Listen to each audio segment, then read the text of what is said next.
Good night, this is Fumi Sleepy Time Stories. Tonight's bedtime story is about to begin.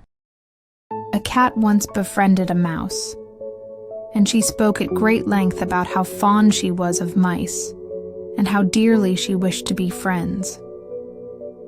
With persistent coaxing and sweet words, she finally convinced the little mouse to live together with her under one roof. "We must prepare for the winter," said the cat, "or else we'll go hungry when the cold sets in. And as for you, my dear little mouse, don't wander off anywhere. I fear you might get caught in a mouse trap." The mouse found this to be sound advice, and together they bought a pot of lard, but neither of them knew quite where to store it. They thought and thought, until at last the cat said, "I believe there's no better place to hide the lard than in the church. No one dares steal from the house of God. We'll store it beneath the altar and won't touch it unless absolutely necessary." And so the pot of lard was placed in its safe haven. But not long after the lard had been hidden away, the cat's mouth began to water. She couldn't stop thinking about the lard and craved a taste. So she said to the mouse, "Dear little mouse, I must ask a favor. My cousin has just had a baby and has invited me to be the godmother. The little one is snow white with a few brown spots. I must attend the christening today. Will you mind the house while I'm gone?" "Of course," said the mouse. "Go ahead, and if there's anything tasty at the feast, do bring me a little something. I'd love to taste that red wine they serve at christenings."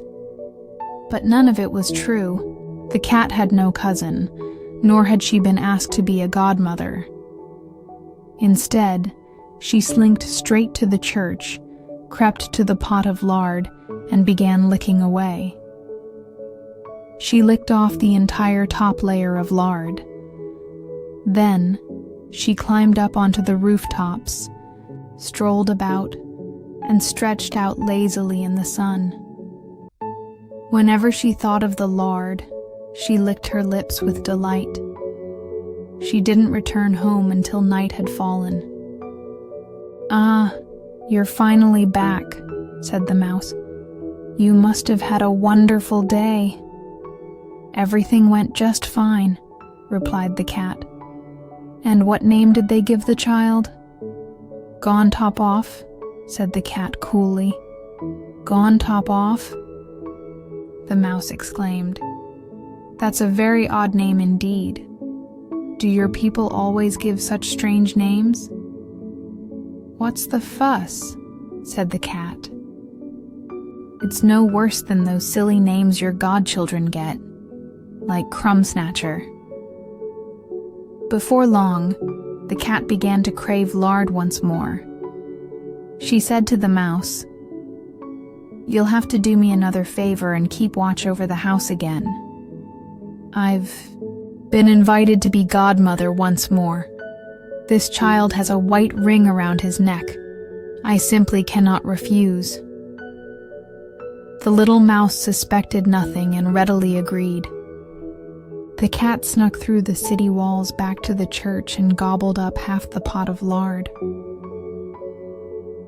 "There's nothing quite as satisfying as licking the spoon yourself," she purred, content with her indulgence. When she returned home, the mouse asked, "So what name did this one receive?" "Half Gone," the cat answered. "Half Gone? What sort of name is that? I've never heard of such a thing in all my days. I'd wager it's not even in the calendar." Soon after, the cat's mouth was watering again, and her thoughts turned back to the lard. "Third time's the charm," she said. "Yet again, I've been asked to be a godmother.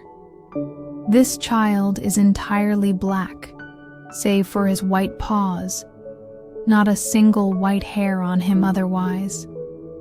Such children are born but once in a long while. Surely you'll let me go. Gone top off, half gone, said the mouse. What strange names these are. I truly don't understand. You never leave the house, said the cat. You wear that drab gray coat, drag your long tail around, and sit at home all day dreaming up nonsense. It's no wonder you don't understand. While the cat was away, the mouse tidied up the house and put everything in order. But the greedy cat returned to the church and devoured every last bit of the remaining lard. Only when it's all gone can one rest easy, she murmured to herself. She stuffed herself until she was full, then came home at dusk, her belly round and firm. The mouse asked right away what name the third child had been given. You won't like it, said the cat. His name is all gone. All gone, cried the mouse. That's the most puzzling name yet. I've never seen it in any book. What does that even mean? He shook his head, curled into a ball, and went to sleep. After that, the cat was never again asked to be anyone's godmother. But winter arrived, and not a crumb could be found anywhere. The mouse remembered the provisions they had stored and said, Come, cat, let us fetch our lard. We'll have ourselves a fine feast. Yes, said the cat. You're sure to be as delighted as if you stretched out your little tongue to catch the cold wind through the window. They went off to the church, but when they arrived, the pot was still there. Only, now it was completely empty. Oh heavens, cried the mouse. Now I understand what happened. You are such a fine friend. You ate all the lard while you were off being a godmother. First the top layer, then half, and finally... Silence! The cat shrieked. One more word and I'll eat you too. All gone, the poor mouse squeaked. No sooner had the words left his mouth than the cat leapt on him, seized him, and swallowed him whole. That's just how the world is.